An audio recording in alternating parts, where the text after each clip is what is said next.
چې شیرمامه د پیشمني له پاسه نو خپلې مور ورته تادی کې ووې پاسه پیشمامه د شیرمنۍ وکړه.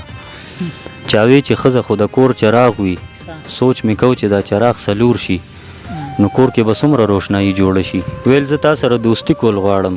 نو جینۍ ورته خندا کې ووې وروره زمونږ دښمني کله وه، زما او د ښځې اتفاق عجب دی، د خوب ګولۍ ګور هغه واچوي، مړه قسم د سکون ما ته رسي.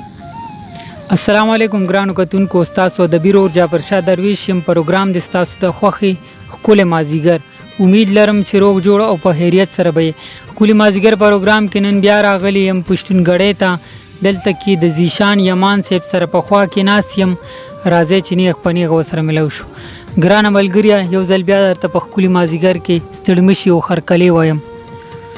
ډېره زیاته مننه جعفر شاه درویش صاحب ستاسو او سپیشل ستاسو د میډیا د ټیم چې یو ځل بیا راغی، او بیا مو ډېره زیاته مننه کوم چې موږ سره مو دا پروګرام شریک. ملګریه دا راته ووایه د شاعرۍ نه علاوه ستاسو څه مصروفیات دي؟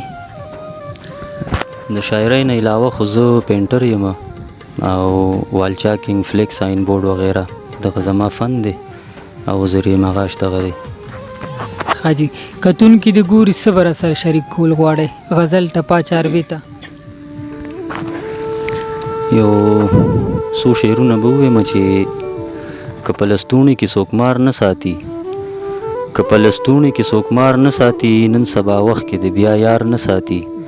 او مننه او د هوښیارانو خلکو نښه دا ده، د هوښیارانو خلکو نښه دا ده د بل په کار کې چرې کار نه ساتي، او چې په خوله یو په زړګي بله لري، چې په خوله یو په زړګي بله لري، یمان د داسې خلکو لار نه ساتي.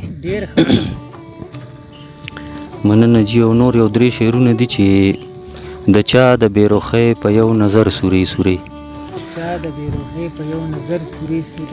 په غشو د بیلتون مې شو ځیګر سورې سورې. او مننه جی. او نظر یو مونږ وهلې که تهذیب د مغرب راغلو، نظر یو مونږ وهلې که تهذیب د مغرب راغلو، چې نن د هرې پیغلې شو صادر سورې سورې. مننه. او بل شعر دی چې د تن خالی محراب ته مې اوس څه دپاره راغلی، د تن خالی محراب ته مې اوس څه دپاره راغلی، د زړه امام مې مړ دی هم منبر سورې سورې. مننه.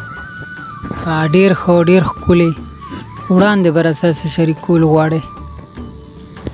مننه جی. او غزل به ووایم چې لکه په ګټو چې د خټو کټوري ماتیږي، لکه په ګټو چې د خټو کټوري ماتیږي، په هغه چم کې په والله چې روغ زړګي ماتیږي.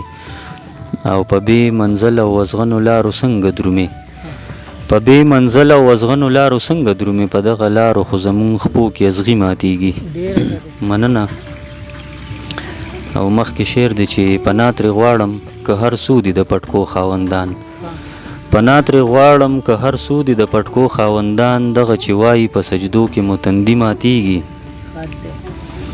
مننه. او څه خبر یې دا د چا دی او په څه یې جنګ دی، څه خبر یې دا د چا دی او په څه یې جنګ دی، د کار سرونه دی اشنا پکې بیخي ماتیږي.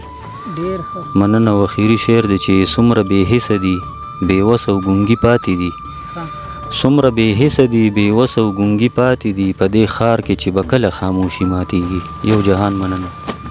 ډېر ښه، ډېر ښکلی. ګرانه کتونکي د ګوري څه پیغام به ورکول غواړئ؟ بس د حالاتو مناسب به دغه پیغام ورکم چې یو بل نه وزارېږئ، په یو بل قربان شئ، ځکه چې د حالاتو تقاضم نن سبا همدغه ده.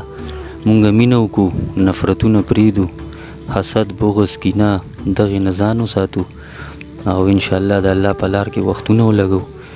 او بس دغه زما پیغام دی. مینوالو یقینا چې ستاسو به زموږ د نن پروګرام خوښ شوي وي. تر بل پروګرام راکې اجازت، د لوی الله په امان.